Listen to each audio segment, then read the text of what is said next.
শুধু ইমানটা কি জিনিস কেউ যদি বলে আমি একজন ইমানদার তাই কি হবে? তাহলে আসলে ইমানের স্তর আছে। ইমাম শাফিঈ রাহিমাহুল্লাহ ইমানের স্তর তিনটা বলেছে। কয়টা ইমানের স্তর? কয়টা? তিনটি ইমানের স্তর। তাসদীক বিল জিনান, এক নাম্বার হলো অন্তর দিয়ে বিশ্বাস করা। বিশ্বাসটা অন্তর দিয়ে করা, এমনি এমনি বিশ্বাস করলে চলবে না। আমরা তো সবাই অন্তর দিয়ে বিশ্বাস করি আল্লাহ এক, আল্লাহর পক্ষ থেকে রাসূল মুহাম্মদুর রাসূলুল্লাহ সাল্লাল্লাহু আলাইহি ওয়াসাল্লাম এটাও বিশ্বাস করি। কি বলেন?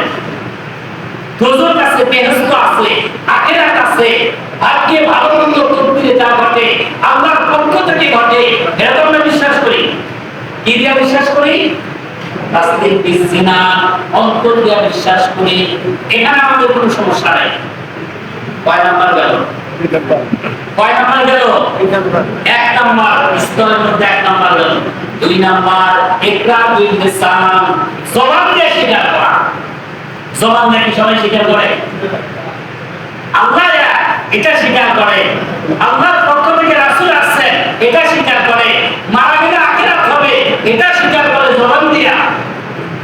এরকম ইমানের অনেক শাখা প্রশাখা আছে, অনেকগুলো স্বীকার করে। কিন্তু এই জমিন আল্লাহ, এই জমিন আইন চলবে আল্লাহ, এটা কি সবাই স্বীকার করে? জবান দিয়ে স্বীকার করে?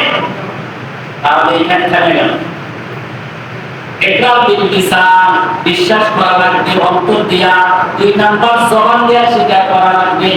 সব জবান দিয়ে স্বীকার করা লাগবে, শুধু অন্তরে বিশ্বাস করলে চলবে না। আচ্ছা আপনি বলেন তো, ভাত খেলে ক্ষুধা মিটে, মিটে না? পানি খেলে তৃষ্ণা মিটে। তাহলে আপনি পানি খেলেন না, ভাত খেলেন না, শুধু আপনি বিশ্বাস করলেন, তাহলে কি খিদা মিটবে? পিপাসা মিটবে? খাওয়া লাগবে। কি করা লাগবে? ইমানও এরকম জিনিস, শুধু অন্তর দিয়ে বিশ্বাস করলেন চলবে না, আপনাকে জবান দিয়ে স্বীকার করতে হবে যে জমিন আল্লাহ, আইনও চলবে আল্লাহ। আচ্ছা বলেন তো, জমিন আল্লাহ, আইনও চলবে আল্লাহ, এটা আমার কথা না আল্লাহর কথা? একটু জোরে বলেন, আমার কথা না আল্লাহর কথা? এবার প্রমাণ দরকার। আল্লাহ সূরাতুল আরাফে 54 নম্বর আয়াতে বলেছেন আল্লাহ লাহুল খালকু ওয়াল আমর, সাবধান, আইন আল্লাহ, সৃষ্টি আল্লাহ, আইনও চলবে আল্লাহ। কার কথা?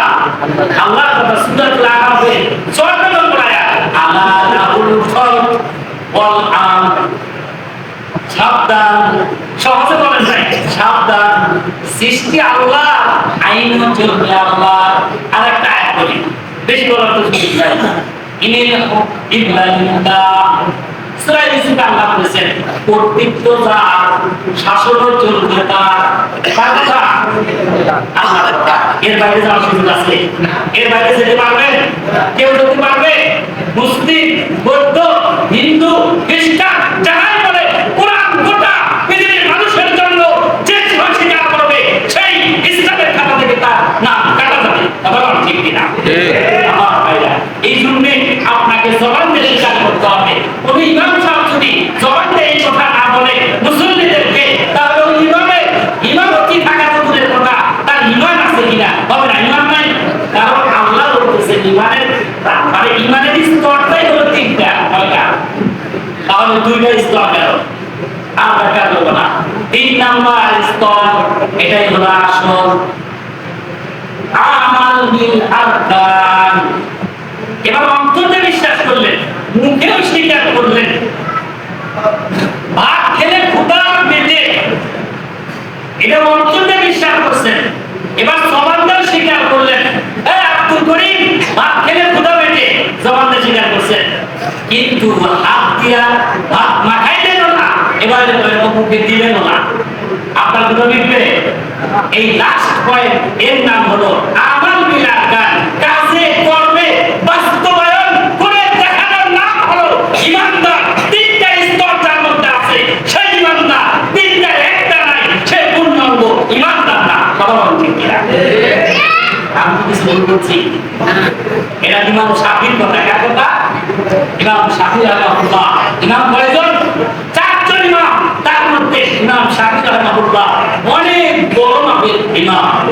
সেই ইমাম শাফি রাহমাতুল্লাহ আলাইহি বলছেন এই স্তর যদি তিনটা যা মধ্যে আছে সেই পূর্ণ ইমানদার তাছাড়া ইমানদার হতে পারবে না।